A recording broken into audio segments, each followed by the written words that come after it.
안녕하세요. 반갑습니다. 42회 FAT 1급 실무 이론평가 문제풀이 하도록 하겠습니다. 다음의 재무제표 보고 양식에 관한 대화 중에서 옳지 않은 대답을 하고 있는 사람이 누구냐? 사장님이 물어봤네요. 재무제표를 작성하는 데 있어서 각 재무제표의 명칭과 함께 반드시 기재해야 하는 사항이 어떤 것이냐? 일단 회사 이름은 들어가야 될 거 아니겠습니까? 그리고 보고 기간, 그쵸? 종료일 또는 회계 기간. 해서 이 보고 기간 종료일은 재무제표 같은 경우는 1월 1일 혹은 12월 31일 또는 손익계산서 같으면 1월 1일부터 12월 31일 자, 이런 식으로 기간이 들어가야 되겠고요. 그리고 보고 통합 및 금액 단위가 들어가야 되겠습니다. 원단인지 1000원부터 시작되는 단위인지. 자, 오대리가 틀렸네요. 외부 감사 여부와 외부 감사 기관명 이거는 필요하지 않겠습니다. 틀린 답을 한 사람은 오대리다. 자, 오대리 3번 되겠습니다. 3번. 다음 문제. 2번. 다음은 한공의 단기매매증권 처분과 관련된 자료입니다. 12월 1일자 단기매매증권 처분 손익이 얼마냐? 자, 4월 1일자에 주식 1000주를 한 주당 5,000원씩 단기 투자 목적으로 취득을 했습니다. 이때 매입 수수료가 15,000원 있었어요. 그랬다 그러면은 이 수수료는 945번 수수료 비용으로 처리를 하죠. 영업의 비용. 자, 포함시키지 않아요. 그리고 4월 1일자의 단기 매매증권 금액은 1000주 곱하기 5,000원 해서 자, 500만 원이 되겠습니다. 500만 원. 그랬던 것을 12월 1일 날 한 주당 5,500원씩 즉 500원 올랐어요. 500원. 자, 해서 500원 곱하기 1000주 하시면은 50만 원만큼이 자, 이익이 발생하겠습니다. 처분 이익은 답은 3번 되겠습니다. 단기매매증권 처분이익은 50만 원이다. 자, 다시 한번요. 여기서 지금 물어보고자 하는 의도가 뭡니까? 요렇게 요 단기 매매 수수료 15,000원에 대해서 어떻게 처리하는지를 보려고 하는 것입니다. 단기 같은 경우에는 하도 요즘에 초단타를 많이 치기 때문에 바로바로 그때그때 수수료 비용 945번 영업의 비용 잡기 때문에 요 매입 부대 비용으로 보고 주 단기 매매 증권에다 합치지 않아요. 고로 여기 곱하기 1000주 곱하기 5,000원 자, 이렇게 지금 계산이 된다는 거. 그렇기 때문에 한 주당 5,000원이기 때문에 한 주당 5,500원에 처분을 했을 때 차이가 500원씩 1000주 그래서 50만 원이 단기 매매 증권 처분 이익이 되겠다. 답은 3번이 되겠습니다. 3번 맞네요. 자, 그 다음입니다. 다음은 항공의 기계장치에 대한 자료입니다. 손익계산서에 표시될 감가상각비가 얼마냐? 지금 보시면은 기계장치가 100만원에 취득을 했습니다. 그렇게 하고 2019년도 12월 31일 날 1차 감가상각을 했겠어요. 1차 감가상각. 그래서 1차 감가상각을 했을 때는 자, 정률법으로 상각을 합니다. 그래서 그 정률법 공식을 보시게 되면은 요 구입했던 기계 장치에다가 곱하기 정률 하시면 되겠어요. 1차는. 그래서 기계 장치가 100만 원이고 상각률은 45%니까요. 여기가 결과적으로 45만 원이 1차의 감가상각비가 되겠다는 거죠. 자, 그 다음입니다. 2차. 자, 2차에서는 기계장치에서 결과적으로 뭘 빼셔갖고 감상률을 빼셔가지고 거기다 곱하기 정률을 하시는 거죠. 정률. 어차피 1차 년도에는 감가상각 누계액이 없었기 때문에 바로 정률을 곱했던 것이고 지금 2차 년도에는 감가상각 누계 금액이 보시다시피 45만 원이 있어요. 그래서 기계장치 100만 원 그 다음에 감상루 45만 원 거기다 곱하기 정률을 하시는 거죠. 거기다 정률 자, 하시면 되기 때문에요. 곱하기 45%. 자, 계산 한번 해볼까요? 100만원에서 45만원 빼니까 55만원이고요. 거기다 45% 해서 247,500원. 자, 답은 3번이 되겠습니다. 3번. 확인해 볼까요? 자, 이렇게 3번이 되었습니다. 자, 1차 년도는 바로 45만원. 2차 년도는 45만원 빼고 0.45 하셔서 247,500원 되겠습니다. 다음 중 무형자산에 대한 설명으로 옳은 것. 자, 무형자산은 정률법으로도 상각할 수 있다. 그렇죠. 정률법으로도 상각을 할 수 있죠. 그런데 이제 방법을 정해놓지 않았을 때는 정액법을 이제 보통 쓴다는 것이지. 자, 1번이 맞죠? 1번 틀린 설명은 아니겠습니다. 벌써 답이 나와버렸어요. 밑에 딸롱 하고 1번이 나와가지고. 자, 2번 물리적 형체가 없는 판매용 자산은 무형자산으로 분류를 한다 그랬는데, 여기서 핵심 포인트, 판매용이면은 재고자산이죠. 무형자산이 아니죠. 소프트웨어를 구입하는데 지출한 금액은 개발비로 분류하는 것이 아니라 소프트웨어라는 계정 과목이 있죠. 그렇게 하고 내부적으로 창출한 영업권은 무형자산으로 기록하지 않죠. 자, 그렇다면은 내부적으로 창출한 게 영업권으로 기록한다 그러면 얼마든지 숫자를 부풀릴 수가 있겠지 않습니까? 답은 1번이 되겠습니다. 1번. 다음 5번 항공의 바드럼에 대한 대손충당금 개정입니다. 결산일 현재 100만 원에 바드럼에 대해서 3% 대손을 예상할 때 가와다에 들어갈 금액으로 오른 것 그랬습니다. 여기서 벌써 답은 구해져 보이죠. 왜냐면은 결산일 현재 바드럼이 100만 원 있어요. 기말 현재 잔액이 100만 원 있는 상황에서 3% 대손을 예상한다 그랬기 때문에 3%면 곱하기 3 하셔서 3만 원 나왔습니다. 그 3만 원이 바로 기말에 요 대손 충당금으로 들어갈 될 금액이라는 거죠. 가가 3만 원이라면은 금액 합쳐보시면 차변합이 38,000. 고로 여기도 18,000 해서요. 답은 2번이 된다는 거죠. 아주 간단해요. 그런데 이거를 조금 더 설명을 해보게 되면은 여기 지금 보시면 차기 2월이 3만 원 나온 건 알겠고요. 정기 2월을 보시면은 지난번에 2만 원 있었는데 8,000원 써먹어서 12,000원이 있는 상황이에요. 그런 상황에서 3만 원 만들려면은 얼마나 보충을 해야 되느냐? 18,000원 보충을 하시면 되겠다는 거죠. 그래서 2번이 되겠습니다. 다음 항공은 자본 증자를 위해서 보통주 1000주를 주당 6,000원씩, 액면은 5,000원짜리군요. 주식 대금은 현금으로 납입을 받았습니다. 주식 할인 발행 차금 잔액이 없다라고 가정할 때 주식 발행에 대한 회계처리 옳은 것 그랬습니다. 1000주, 그쵸? 1000주 곱하기 액면이죠. 5,000원 해서 자본금 금액은 500만 원 되겠습니다.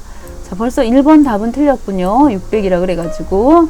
그렇게 하고 이때 6,000원씩 그랬기 때문에 현금으로 해서 600만 원 돼야 되겠습니다.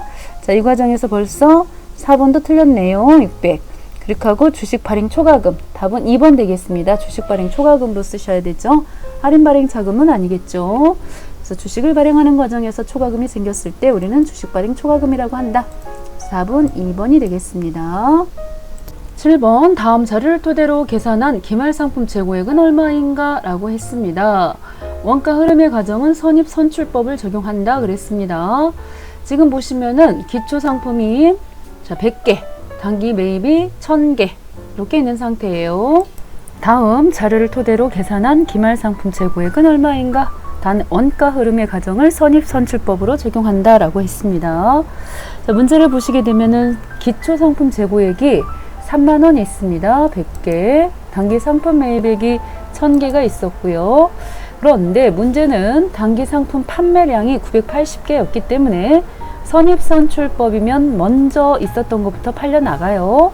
그러니 기초는 생각을 하지 말자. 자, 기초는 생각하지 마시고 단기 상품 매입액 가지고 기말 상품 재고액을 계산하셔야 되겠습니다. 그렇다면은 기말 상품 매입액이 32만 원이지만은 보시다시피 32만 원 중에 운임은요 포함시켜야 되겠지 않습니까? 그래서 운임은 포함시켜 주시고 자, 매입 할인 부분은 빼주셔야 되겠다. 자, 그렇게 해서 계산해 보시면은 32만 원 더하기 28,000원 더하기 그렇게 하고 15,000원을 빼주시게 되면은 333 빠바방 되겠어요. 그렇게 하고 나누기 1000개 해서 단가 하나당 단가가 333원이 나옵니다. 자, 그런 상태에서 지금 12월 31일 자, 기말 상품이죠. 자, 12월 31일이 될지 자, 몇 월 달이 될지에 대한 얘기는 없어요. 언급이. 그렇기 때문에 자, 기말 상품은 지금 보시면은 실제 수량이 115개라고 그랬어요. 115. 그래서 거기다가 곱하기 333 자, 하시면 되는 거죠. 실제 333 하시면은 38295 이렇게 나오겠습니다. 답은 2번이 되겠습니다. 답은 2번. 자, 자, 조금의 부연 설명을 하자 그러면은 간단하게 여기 보시면 실제 수량 곱하기 333원으로 곱해가지고 기말상품 재고 금액이 나왔는데, 이거를 또 깊이 생각하시게 되다 보면은 수량 부족액 중에 2개는 정상적인 것으로 판명된다라고 했어요. 지금 보시면은 수량이 지금 여기 100개하고 1000개하고 해가지고 1100개란 말이죠. 수량은 1100개입니다. 그런데 그 중에서 지금 판매를 980개를 했기 때문에 남아있는 개수를 보시게 되면은 남아있는 개수가 120개가 남아 있어야 되거든요. 기말 상품 수량이. 그런데 보시다시피 115개밖에 없다 그랬으면 5개가 지금 수량 감모가 벌어진 거예요. 수량 감모가. 그런데 그 중에서 지금 보시면 2개가 정상 감모라고 했습니다. 그러면 3개는 비정상 감모가 되겠습니다. 그러면서 정상적인 감모는 집어넣어 가지고 그렇게 해서 기말상품 재고 금액을 구하시는 거기 때문에, 여기 지금 보면 115개 중에서 수량 2개가 정상적인 것으로 판단된다 그랬다는 얘기는 115 속에 2개가 합쳐진 거예요. 2개가. 만약에 이게 별도로 정상적인 것이 2개가 빠져 있었다면 집어 넣어가지고 117 곱하기 333 이렇게 하셨어야 되겠다. 지금은 이 안에 정상적인 것까지 감모가 들어가 있었기 때문에 바로 2번이 되겠다는 것입니다. 다음 8번, 항공은 2020년도 2월 1일 1년분 임대료 600만원을 현금으로 수취를 했습니다. 자, 그렇다고 한다면 2월 1일 날짜 분계가요 어떻게 됐겠다. 자, 임대료를 현금으로 받았으니까 차변에 현금, 대변에는 임대료 이렇게 처리를 했겠습니다. 이런 상황에서 600만원을 자 이렇게 처리하고서 12월 31일 되면 반대편에 임대료 쓰셔야 되겠잖아요. 2번하고 4번처럼 임대료 쓰셔야 되고, 대변 쪽에는 선수 수익을 쓰셔야 돼서 2번 아니면 4번이 정답이 되겠습니다. 그런데 지금 600만원에 12달 하시게 되면은 한 달에 얼마씩 나옵니까? 자, 50만원씩 나오겠네요. 600만원 나누기 12달. 자, 그래서 50만원이 월 계산하셔야 될 금액이 되겠습니다. 자, 그런데 지금 보시다시피 2월 1일 날 그랬기 때문에 지금 우리가 12월 31일 날 결산하실 때 이 임대료 속에는 내년도 1월 달 거가 50만원 분이 포함되어 있었었죠. 이런 것들을 우리가 선수 수익이라고 하니까 답은 2번이 되겠습니다. 선수 수익 50만원. 다시 한번 잘 생각을 해 보실까요? 2월 1일 날 현금 임대료 600을 받았다. 나누기 12달을 해보니까 한 달에 50만원이다. 그런데 2020년도 2월부터 시작을 해서 2021년도 지금 보시다시피 여기 1월달까지잖아요. 그 속에 2021년도 1월달 거는 지금은 선수로 처리를 하셔야 된다. 한 달 거 빼주셔야 되죠. 그래야 정확한 단기순이익을 계산할 수 있기 때문에 정답은 2번이 되겠다는 것이 되겠습니다. 다음 문제. 다음 중 손익계산서상에 판매비와 관리비에 해당하지 않는 것 딱 보셔도 벌써 요거 4번이죠. 기타의 대손상각비는 어떻습니까? 이거는 장사하고 관련 없는, 즉 영업하고 관련 없는 900번대 경비가 되겠습니다.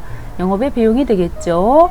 나머지 감가상각비는 818번, 복리후생비는 811번이고요. 경상연구개발비는 개발비 같은 경우는 무형자산이지만 앞에 경상자가 붙었어요. 그럴 때는 판매비와 관리비 쪽으로 가셔야 돼가지고 답은 4번이 되겠다는 것입니다. 다음 계정 과목 중에서 수익의 이연과 관련이 있는 계정 과목을 찾아보자. 우리가 12월 31일이 되면은 손익의 정리라는 걸 하죠. 손익의 정리. 그랬을 때 차변에 선급, 미수, 대변에 선수, 미지급 이렇게 쓰지 않습니까? 그리고 숫자 붙은 애들은 수익으로 묶어주시고요. 급자 붙은 애들은 비용으로 묶어서 이렇게 정리를 하시면 되겠는데, 그 중에서도 이 선자, 선급이나 미수는 뭘로 보시면 되고, 자산, 선수와 미지급은 뭘로 보신다? 부채. 이렇게 보셔야 된다 그랬어요. 그 중에 선자는 과거부터 연결된 것이라서 이연이라고 하지 되겠죠. 2년 해서 요거 같은 경우는 회계에서 2년이라고 안 하고 2년으로 보고 있고요. 자, 미지급은 아직 벌어지지 않은 것이니까 미수나 미지급은 예상으로 보시면 되겠습니다. 혹은 발생. 여기서 물어봤을 때요. 수익의 이연과 관련 있는 계정 과목 그랬기 때문에 여기 수익의 이연은 답이 선수 수익이다. 자, 이렇게 보실 수가 있겠네요. 그래서 선수자 붙은 1번이 되겠습니다. 만약에 비용의 이연 그랬으면요. 선급 비용이 되겠죠. 답은 1번이 되겠다는 것입니다. 다음 중 부가가치세법상 납세 의무자에 대한 설명 잘못하고 있는 사람이요. 재화를 수입하는 개인은 부가가치세를 납부할 의무가 있어. 비영리법인은 납세 의무자가 될 수 없어. 국가나 지방자치단체는 납세 의무자가 될 수 있어. 관유과세자도 부가가치세법상의 납세 의무자야. 이 중에서 잘못 설명하고 있는 걸 고르라 그랬어요. 제가 보기에는 지금 1번, 자, 1번 상미, 3번 종수, 4번 정의가 맞는 설명을 하고 있네요. 지금 보시면 세진의 경우는 비영리법인은 납세 의무자가 될 수 없어 그랬는데, 자, 요 부가가치세 부분은 영리든 비영리든 상관없이 납세 의무자가 될 수가 있어요. 자, 최종 소비자로부터 받은 세금에 대해서 납세, 즉 납부를 해줘야 될 의무가 있습니다. 틀린 설명은 세진이가 틀렸습니다. 확인해 볼까요? 자, 영리 목적 불구하고 인적 물적 설비를 갖추고 사업을 영위하는 자는 부가가치세 납세 의무자이므로 비영리 법인도 납세 의무자가 될 수가 있습니다. 다음 중 부가가치세법상 세금계산서 발급 의무 면제 대상이 아닌 것은 그랬습니다. 딱 보셔도 내국신용증 보이시잖아요. 4번 같은 경우에는 우리가 영세율 세금계산서라고 해가지고 12번을 받거나 발급하거나 하셔야 되겠습니다. 영세율 세금계산서, 즉 국내 사업자 간에 상대방이 지금 수출업자예요. 그럴 때 이 수출업자에게 물건을 내가 납품을 했습니다. 그럴 때도 12번 해서요. 낮까지도 뭘 해준다? 외화를 벌어들이기 때문에 영세를 적용시켜준다. 그런 내용이 되겠습니다. 그래서 내국신용장에 의해서 세금계산서 발급 의무가 있죠. 그 다음에 택시나 노점이나 무인 자동 판매기 같은 경우에는 발급 의무가 면제됩니다. 답은 4번이 틀렸다라고 보실 수 있겠습니다. 다음 중 부가가치세가 면세되는 재화를 골라보자 라고 했습니다. 지금 딱 보셨을 때요. 제가 보기에는 면세되는 재화는 요 커피나 딸기잼이나 아이스크림 이런 것들이 지금 가공이 됐어요. 그리고 상추는 순수하게 지금 보시면은 농산물에 속한다고 보셔야 되겠습니다. 딸기 자체만이었다고 한다면 면세했겠지만은 딸기로 잼을 만들었어요. 자, 커피 알갱이가 아니고 지금 수입을 해다가 커피를 볶았네요. 자, 답은요? 그렇죠. 3번이 되겠다. 미가공 농산물은 면세가 된다는 것이었습니다. 다음 문제. 다음 자료를 토대로 항공이 과자 만드는 제조업을 하고 있군요. 2020년도 2기 예정신고 시 부가가치세 과세 표준이 얼마냐라고 했습니다. 자, 지금 과표를 구하라고 그랬는데 일단 외상 판매액 그랬습니다. 외상으로 팔든 현금을 팔든 일단 여기는 판 거니까요. 이게 지금 과표가 되죠. 2천만 원. 그리고 담보로 제공한 건물가액에 대해서는 어디까지나 담보 제공이지 모든 자 권리가 넘어간 건 아니잖아요.